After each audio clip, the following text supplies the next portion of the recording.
I'm Brian, the teacher here. How are you doing? You well? Yes, good. How are you guys? We're great. We're good. How are we? Very good.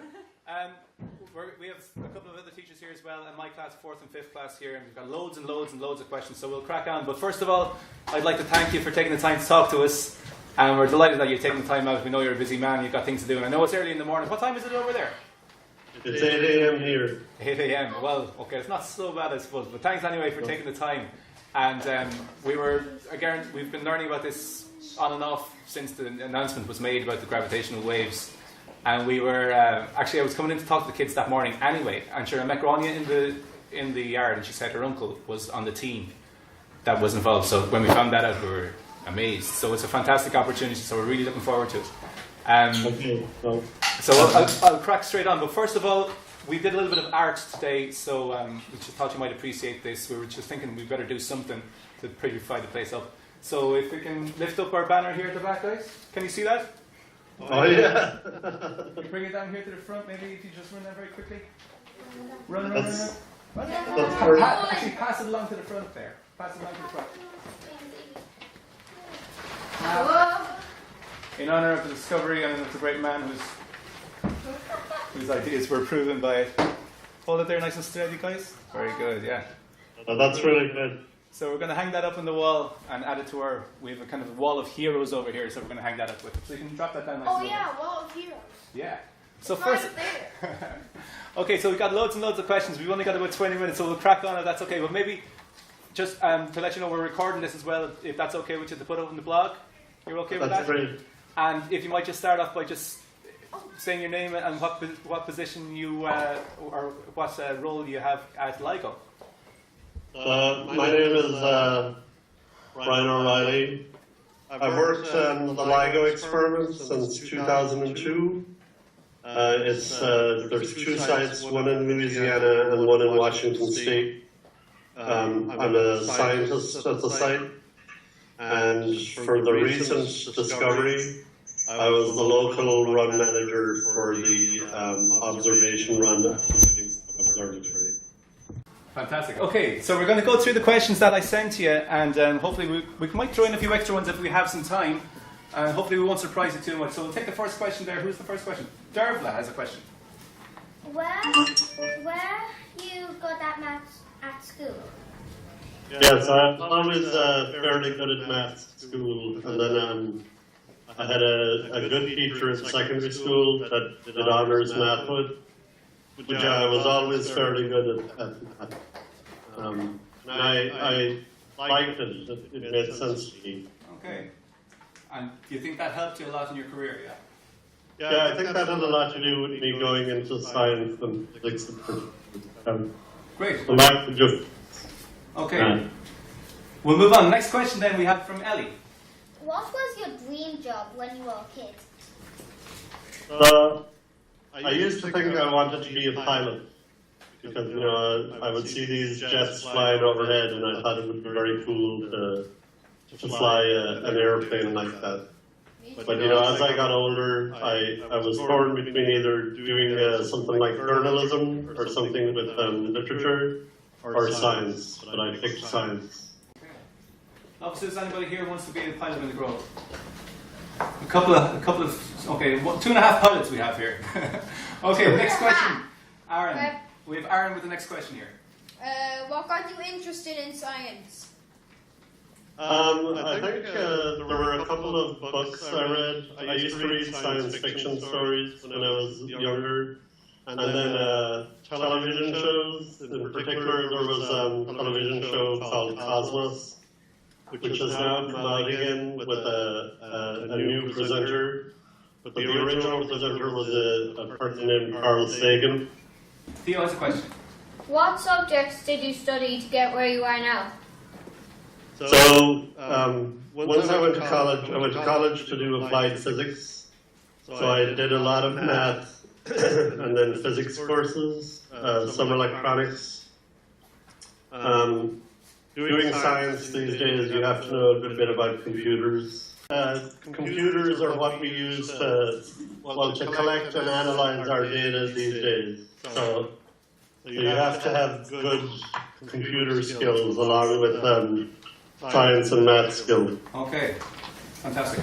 We have a question here from Nathan. Your question, Nathan? Yep. Or do we have a question? Okay. Where's the nearest black hole to Earth? The nearest black hole to Earth. The nearest black hole to Earth is at the center of our galaxy.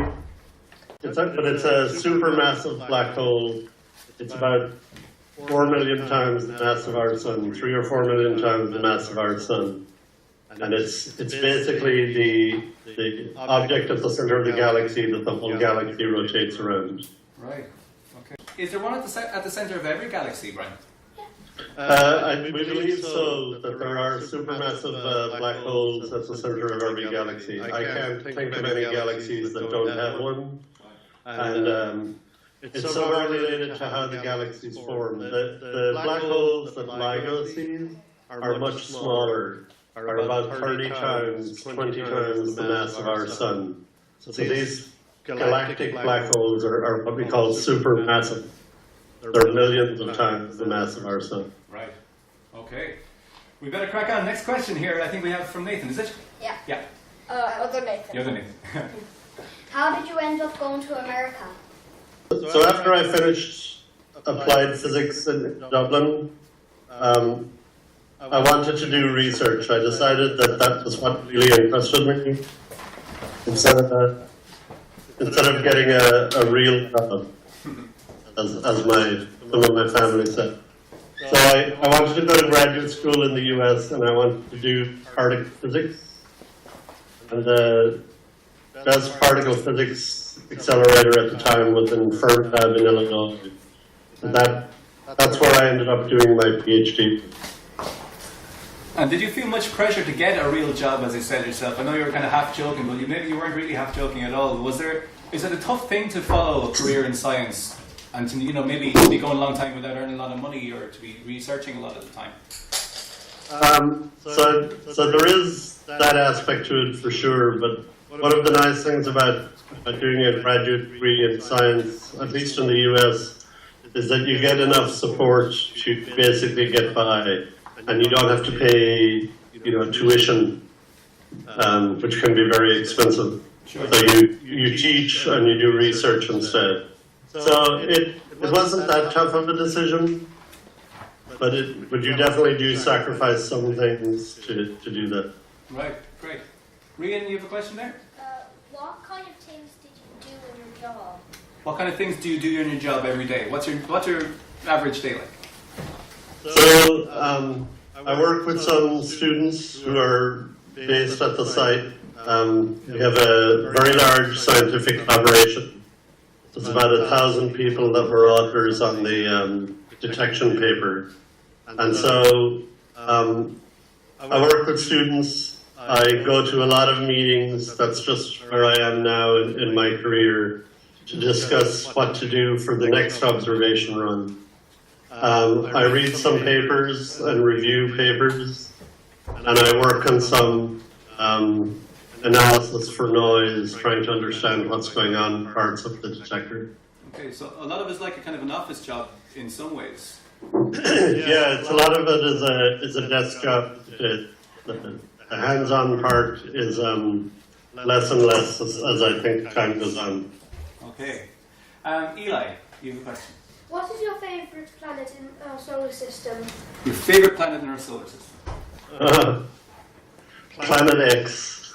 That's the hidden one, isn't it? That's the far side of the Earth, and it's going to come around and crash into us someday.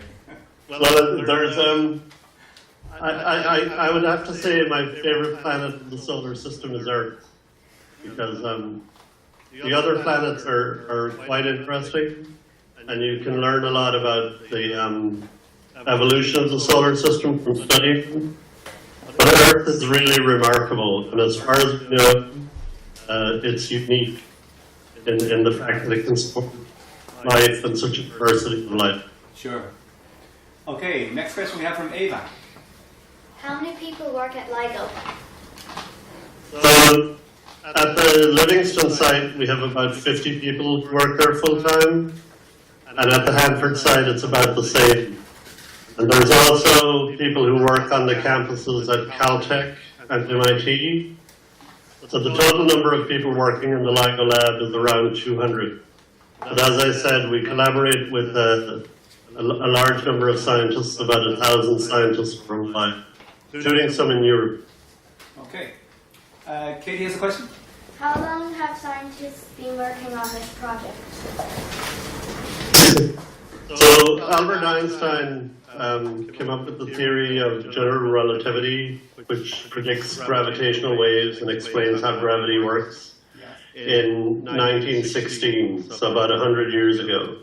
But it wasn't until around the early 1970s that Ray Weiss and others realized that you could build an instrument to possibly detect gravitational waves. And so some people have been working on it for 50 years, I would say. Okay. Do you know, it's just occurred to me, I don't think one of the questions involves asking what are gravitational waves. We've done a bit of study on them here, so I think we understand them fairly well, but if we're going to put this video up on the blog, people might be watching it who don't really know what a gravitational wave is. So can you give in one sentence or less your description of what is a gravitational wave? So Einstein's theory of gravity says that mass warps space-time, just like a bowling ball or a cannonball sitting on a rubber sheet would make a big dent in that fabric. And gravitational waves are ripples in the fabric of space-time. So you can imagine if you disturb space-time, you get ripples spreading out from that disturbance, just like if you throw a rock in a pond. It's an analogy, so it's not quite the same as those waves, but that's what we see. Space stretches and squeezes. Perfect. That's great. Ava has a question, another Ava. Do you have a scientist or a mathematics hero?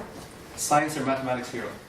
Well, I think you're about to put one of them on your wall there, which is Albert Einstein, who was remarkable in many ways. But one of the great things about science is that you learn about many, many different, very intelligent people going back to ancient Greece, to the Middle Ages, like people like Galileo and Copernicus. And it's amazing what people could do with very little equipment. Very good. We're going to keep going because we've got loads and loads of questions and we've got a short amount of time. So, who's the next question? Shane. Eamon. Nice to know, Eamon. What exactly is a black hole? So a black hole, if you remember when I said about a cannonball sitting on a sheet, so you could imagine something rolling in towards that cannonball and something maybe even bouncing back out of it. A black hole is where space-time is so warped that nothing can escape. So you put enough mass together in a small enough space, and basically a black hole that's 30 times the mass of our sun would fit between a big ball, and nothing can get out, not even light. So that's what you just broke up there just as you were saying. It would fit between what size? it would fit between Loughrea and Galway. So that would be 30 times the size of our sun. Wow. 30 times the mass. 30 times the mass. The of mass. Yes. The sun, of course, is very large. Exactly. Yeah. So it's massive. And so if that was squeezed, yeah. it would be. You're talking about. I remember reading somewhere that a teaspoon worth of black hole is. I can't remember what it was as heavy as, but something crazy like that. Yeah, there are compact objects where you can say a teaspoon, but a black hole is actually, there is no teaspoon of a black hole. There's no matter. All the energy has gone into distorting, to warping space and time. Okay. So it's a pure energy object. Okay. Next question, I think is Alan, is it? No, Shane. How big are black holes? Black holes, the more massive they are, the bigger they get, but they're very compact objects. And so I think the objects that LIGO discovered are about 50 to 100 kilometers in diameter. So not very big space-wise. No, there's a huge amount of mass crammed into a very small space, and that's what makes them, when you move objects like that very close to the speed of light, that's what it takes to make gravitational waves that we can detect. Okay, next question I think we have from Anna. Are there different types of black holes in space and what are they like? Are there different types of black holes? Was that the question? That's it, yeah, sorry. So one of the things that people like about black holes is that they're very simple objects. There's not a lot to them. They don't have a lot of stuff going on, like our sun, for example, solar flares and magnetic fields and storms and sunspots. A black hole is a very simple object in many ways. And the only thing that distinguishes a black hole from another is the mass, so how big it is, how heavy it is, and whether it has some spin or not. So if it's spinning a little bit or a lot, that can make a difference in how it behaves. So one of the things that scientists like about black holes is that they're relatively simple to describe compared to other more complicated objects. So basically the most interesting ones are the ones that spin. Apart from that, they don't do very much. Well, if you find that the black hole is spinning, you have to wonder why it is spinning, and that might tell you something about how it was formed. All right. Or if it's not spinning, you also learn something. Yeah, you're wondering why it's not. Okay, the next question is from Rebecca. What do you think happens inside a black hole? What I think probably nothing happens inside a black hole. I think you have very distorted, very warped space and time, but I don't think there's anything beyond the event horizon, and I don't think we'll ever have a real good way of seeing in there. Okay. The next question was about something similar. I think it's carrying on from that question, isn't it? About Robert. Could ideas about black holes from science fiction be true? That we could travel, time travel with them, for instance? So in effect, you time travel all the time. So one of the consequences of Einstein's theory is that if you go really fast, time passes slower for you than somebody who's not going fast relative to you. So if you take off and travel in a spaceship for like 10 years and came back, you'd find you were much younger than all your classmates. That's also true if you're in space where there's no gravity. Time goes faster than if you're on the Earth where there is gravity. As you fall into a black hole, if you were ever unlucky enough for that to happen, your clock would go slower and slower as seen by somebody who wasn't in the black hole, and eventually time would stop. But going backwards in time is not something we think is possible. So it's not really time travel, you can just make your time go slower. So your time would pass less slowly, and then when you return to where you started, time would have moved on quicker there. So in a way, yeah. Okay. So when astronauts, for example, go up into orbit, they come back, and let's say a pair of twins, one stays on Earth and one goes up on the space station. Yeah. For a year, when the other twin comes back, he'll be several seconds younger now than his twin. Okay, but nothing that will make you, improve your life in any way. Nothing that would let you go back and interview Einstein. Yeah, nothing's going to help me at this stage. Okay, Owen, we have the next question from Owen, please. What's happening now at LIGO? So right now we have opened our vacuum system. So all of our equipment is in an ultra-high vacuum. It's about 1 trillion times higher vacuum than the atmosphere. And so we've opened the vacuum system, and we're making repairs and upgrades based on what we learned at the first observing, and then get the instruments running again. We're also upgrading our laser to hopefully put more light into the instrument, and we're hoping to have our second observation run starting maybe in September of this year. And that observation run should last for 6 months, and we expect to see several more events during that time. Okay. The next question was from Somebody with the back, is it? Megan? Megan? What sort of Nice feeling number. was it when you realised for sure that you picked up a gravitational wave? So how did you feel when your team were sure that you picked up a gravitational wave? So initially we thought it might be some kind of a test, and then we thought it might be a mistake, and we spent, well, we didn't think it might be a mistake, but we were worried it might be a mistake. So we spent a couple of days really trying to make sure that the instrument was okay. And then we realized, I think we realized actually within a few hours, that every day for about a week I came thinking that we'd find something wrong that would make the signal go away. And then it was as one of my colleagues said, it was exciting beyond words. We realized it was just, it was there and it was a spectacular event that nobody had ever seen before. Because you've been searching for this, more or less science has been looking for this for 100 years, so to be on the team that found it must have been amazing.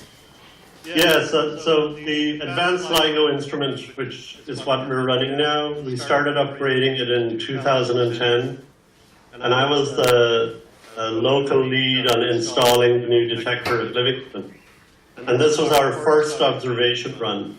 So to turn on that instrument and to start that first observation run, and basically right away we got this huge signal, like this gift from the universe that was like, that was, I think, unexpected. We thought we might have to run for a while to see something, but it was basically boom right away. So that was amazing. Yeah, that was incredible because we were looking at that.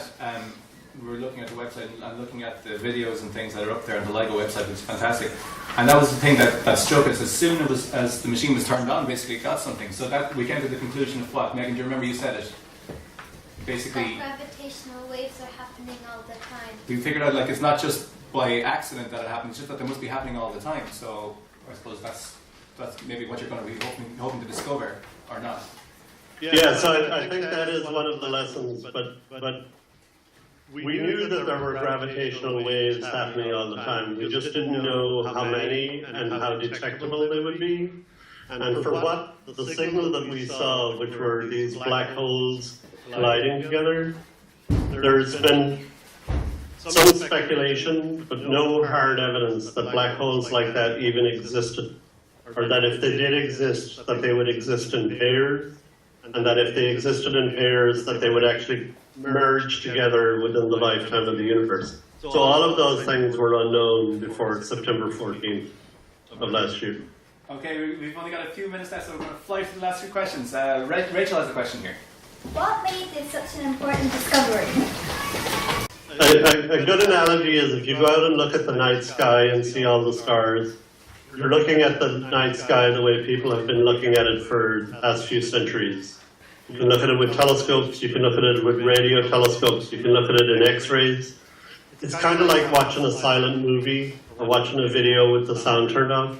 LIGO effectively allows you to listen to the universe. It lets you turn on the soundtrack, and it lets you hear objects that don't radiate any light, that you cannot detect in any other way. Very good. Next question from a girl who might be nice here from Grania. Hi, Grania. How strong can a gravitational wave get? And could it, if it was very strong, affect us? If the black hole merger were to occur, say, at the center of our solar system, then we would see an effect. It would stretch and compress the Earth, and it would probably cause all kinds of problems. But you have to get pretty close to the black hole merger to feel that effect. So at the distance that most of these objects are, you don't see any discernible effect. You have built a very precise instrument. But yes, you could get close to a black hole merger. It would affect you, and if you're close enough, it would kill you. Okay, not a good idea. Owen, you have a question. How would we be able to use gravitational waves to learn about the universe? The gravitational waves are very weak and very hard to detect because they don't interact very much with the world around them. And so that's a good thing and a bad thing. It's a bad thing because it makes it very difficult to see the signals. But it's a good thing because any signal that we see basically arrived here without anything changing it along the way. It allows us to look at parts of the universe that we couldn't otherwise see because there's too much noise or dust in the way, for example. Okay, I think we've got 2 more questions, so we'll be quick as we can. Yeah, Melanie. Are we likely to find more gravitational waves? Are we likely to find more gravitational waves? What could they tell us? And what will I they would tell say, us? sorry? And what will they tell us? So, yes, we are, I would say, guaranteed at this stage, unless our instruments break down, to find more gravitational waves. One of the things we learn as we detect more black hole mergers is we learn a lot about how those black holes were formed. Eventually, when more detectors around the world come online, we might be able to pinpoint where in the universe they come from. We're also going to look at other objects, like neutron stars, that are, I think, mentioned on the LIGO website as well. And those will tell us a lot about how matter behaves in a very, very gentle way. Okay, we've got one last question, and there's unfortunately we've out of time then. So, Leisha, here's the last question.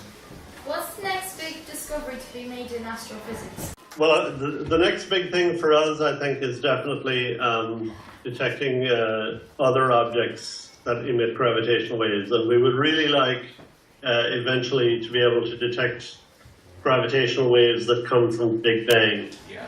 But directly detecting dark matter or finding an explanation for dark energy, those would be huge discoveries. And those probably would be bigger than anything else. So, as you may know from your question, only about 1/20th of the universe is made up of stuff that we're familiar with, that makes up the Earth and solar system and ourselves. The dark matter and dark energy makes up the other 95% of the universe. So we're only. We don't let it. There's only 5%. Just to get that again, like 1/20th, 5% of the universe is made up of matter that we consider normal stuff, and the rest of the stuff we can't figure out or what it is. We know it's there, but we have no idea what it is, how it behaves. So yes, dark matter, which a lot of people are searching for, would be a huge discovery to directly find some dark matter particles. Well, listen, we got to leave it there. It's a pity we can't talk to you for another half an hour. I'm sure we could. They've got loads and loads of other questions. We might do this again. I'd like to thank you once again for your time and taking the time to talk to us. And listen, again, huge congratulations on your discovery. I think another round of applause.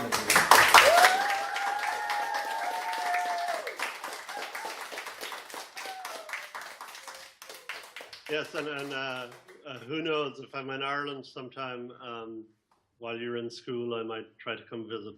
It was great talking to everybody. That's fantastic. Thanks so much, Brian. Thank you. All right, bye-bye.